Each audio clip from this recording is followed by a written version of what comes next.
Welcome to another video, guys. Today is a pretty special day because we have finally managed to reach 1000 subscribers on the channel, and I want to say a huge thank you to all of you. It took about half a year, but we finally did it, and I'm very happy about this. And huge thank you for everybody for dropping those likes and subscribes and comments. They really help a lot. But yeah, today I'm gonna be doing an updated guide for Deacon Armstrong, which is an amazing epic champion everybody should be having on their team, and this guy is just as strong as ever even in 2025, especially with the introduction of relics, which we're also gonna have to talk about here. Do let me know in the comments if you like my new audio settings, by the way. I did tinker with them for quite a few hours in the last few days, so do let me know if it's better like this. I personally like it a bit better, but who knows, maybe it doesn't sound as awesome for you guys. And if for some reason you guys don't have Deacon Armstrong just yet, you could consider starting yourself a second account with my promo download link, which gets you started with 4 amazing champions in your first week, including Deacon Armstrong at level 40, so this would be an amazing code for you to be using if you haven't played Raid before, or if you're thinking about starting a new account. And don't forget you can use the promo code section as well for even more amazing champions. Now let's get into the video. Deacon truly is one of the best epics in Raid right now, and he has been for quite a while. He's just one of those staple champions you really want on your roster because he gives so much and he's really not pretentious at all. It's amazing that even an epic like this is giving all of your team in every battle 19% speed aura, which is not something common at all, and the rest of his kit is just as amazing. On the A1 we have a double attack hitter, which has a 50% chance when booked to be placing Leech, which is an absolute staple for any clan boss team. Like, this basically makes the lifesteal gear obsolete and allows you to build your champions in actual good gear instead of the trashy lifesteal set you will be outgrowing after your first few weeks in the game. The fact that this is a double hitter and the fact that it has a 50% chance of placing basically makes it into a 75% chance of placing each time you use the A1, which is pretty solid for an A1 for a frickin' epic. On the A2 the power level maintains very high with attacks all enemies and has a 100% chance when booked to place the big 60% decreased defense debuff for 2 turns. This thing drops down to a 3-turn cooldown, but realistically it's an actual 2-turn cooldown because his A3 also grants him an extra turn, but more on that later. As you guys know, this is an absolutely amazing debuff to be having basically at all times against the opponents you're fighting, and this is the reason some people actually even build themselves a War Maiden, which is a freaking farmable rare, which is also pretty strong, but the main reason she is strong is because she also brings the 60% decreased defense, so you really want to have this against your enemies. This single-handedly basically doubles your damage output for most cases, so you really want to have decreased defense. And on the A3, another insane skill, which is on a 3-turn cooldown when booked, fills the turn meters of all allies by 15% and decreases the turn meter of all enemies by 15%. Grants an extra turn. Frickin' legendary right there, guys. Turn meter boost is just as important as speed in this game because it's basically speed, but also combining that with turn meter reduction, well, it's just way too good. The grants extra turn is also pretty insane because this way, this does make your A2 basically into a 2-turn cooldown, so you're literally never gonna have a time where you don't have drop defense on the enemies, and that is absolutely huge coming in the small package of a freaking epic. Looking at his stats, he also has a pretty respectable speed, like literally some legendaries have less than 100 speed, so this is very good for a support champion and a speed demon, which is Deacon. Moving down to the build, like I said, Deacon really is not a pretentious champion. What does he need? Well, he needs speed and he needs accuracy, and he doesn't really need that much accuracy depending on where you're using him, but if you are going to be using him in PvP, in that case, sky is the limit. Deacon is a simple man, so a simple build like a triple perception really does speak to him. Right now I have him in a very generic, okay-ish looking perception pieces, like we even have a 5-star speed boot in here, and as you see my stats are definitely through the roof, but let's not forget I do have him at +4, so that does help a lot. Either way, what are we looking for on the bottom row? For his boots, you definitely want to get speed. If you can get a little bit of accuracy in the substats, it's not bad, but the fact that you're gonna have him in triple perception already gives you 120 accuracy, so you really don't have to go too much out of your way to actually get that accuracy going, especially with the amazing accessories we do have access to nowadays. So yeah, the main stats you're gonna be looking for Deacon would be speed, accuracy, HP, and defense. Anything else really is gravy. As you see, he does scale off of attack, but his multipliers are nothing to write home about, so you really don't need to be going too far out of your way to be building him in attack percent, crit rate, and crit damage. Technically you could, but you're really not gonna get yourself that much extra damage out of Deke, so just concentrate on making him the fastest on your team because he is indeed a speed lead and a debuffer, so he does need to be the first one that goes each time, so he can boost everybody else and also decrease defense of everybody else. For the chest, if you're lacking accuracy, you could do that. Again, for substats, you're gonna be looking for speed. Defense would be nice, HP HP as well, but you can also just put him in an HP percent or defense percent chest with a little bit of speed and accuracy on the subs. And as for the gloves, again, defense or HP would be the best bet with a little bit of speed, accuracy if you can find it, HP or defense depending on what you have as a main, and the rest is just again gravy. Same can be said for the top half, just get a little bit of HP, defense, speed, accuracy, that kind of stuff. And for the accessories, nowadays it's actually a lot better in the accessory sections for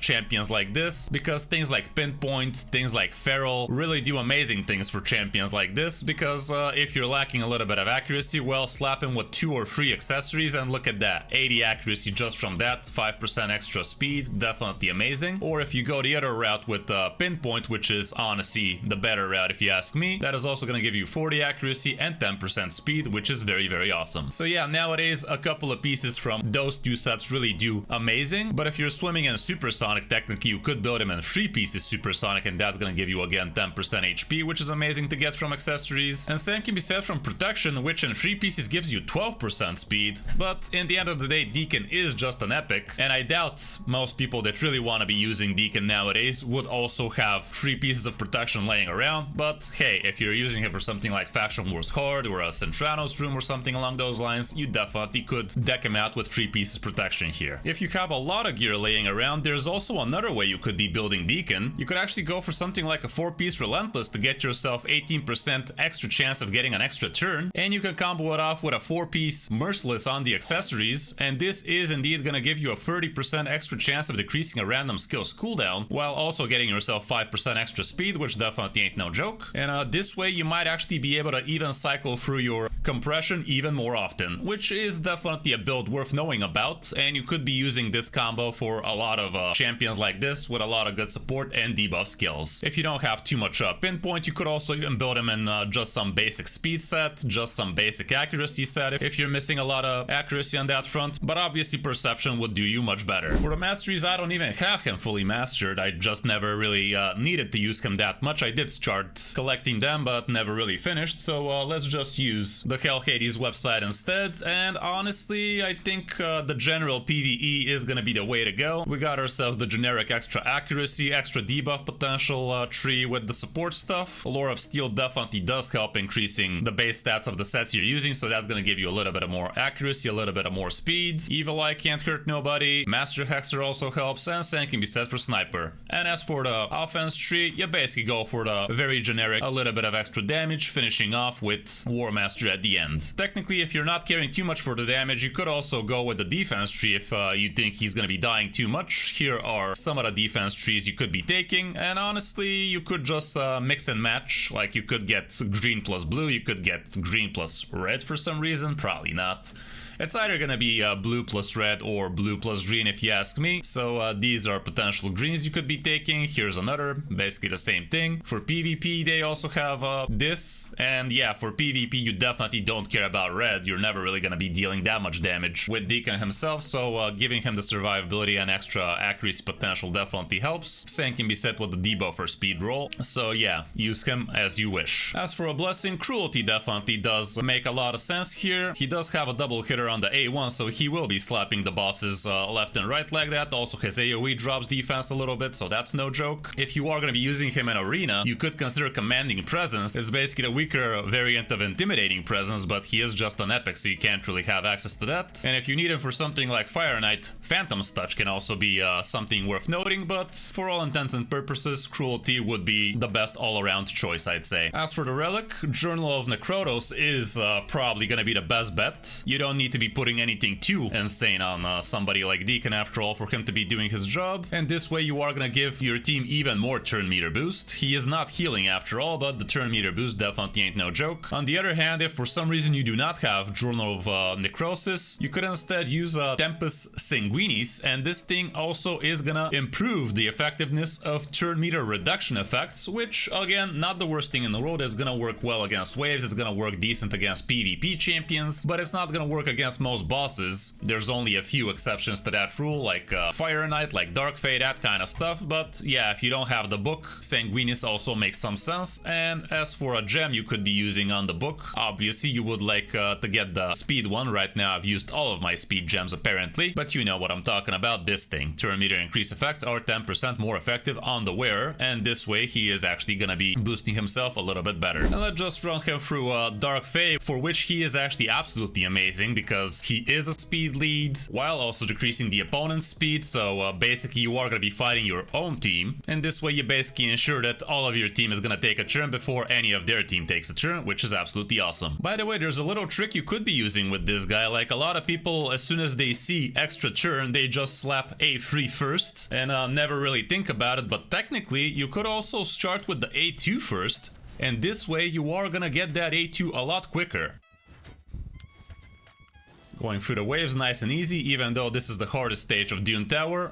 Against the Dark Fae, we're still actually pretty decked out with our champions, and here's what I'm talking about. Right now we get to use the A3 now, and this way the cooldown of this thing is gonna drop faster, but I'm not gonna do this because we really need this thing to be ready against Dark Fae next turn, so let's just chill here and take it slow with a bunch of A1s. This is a nice little tactic you could be using on harder stages for bosses.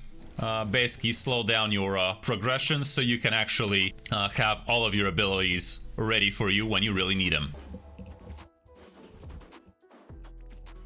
Against Dark Fae, when you are building your team setup, you definitely want to turn all of the important skills of your champions on the second wave so they can actually get all of their cooldowns back online. You can check out my detailed Dark Fae guide about it. By the way, I used a very similar team there with Deacon to show you that Dark Fae really is not that hard to deal with. But yeah, here's what the situation is going to be in action. And right now I actually notice something that wasn't very ideal. Since Deacon is green, we did pick quite a few blue champions against us, so our turn meter reduction is probably not going to be as effective here, but let's see.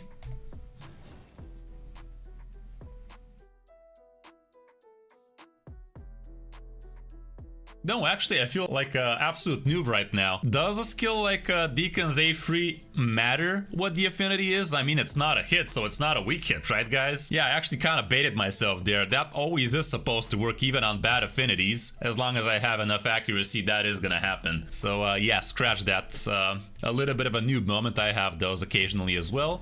But right now, the drop defense was definitely not promised for us.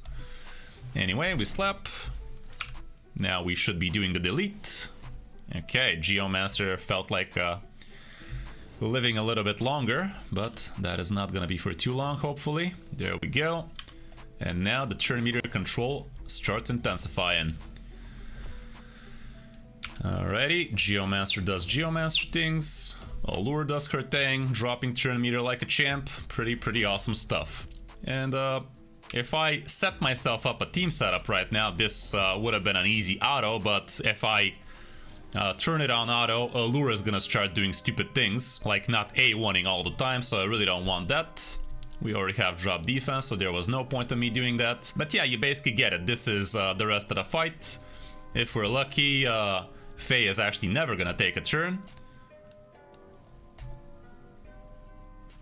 Fun fact, Elijah's A1 actually does more damage than her A3 right now, as long as we're not against AoE, so there's that.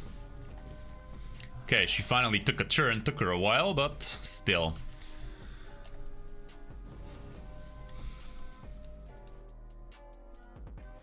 Let's take care of the copy nice and quick.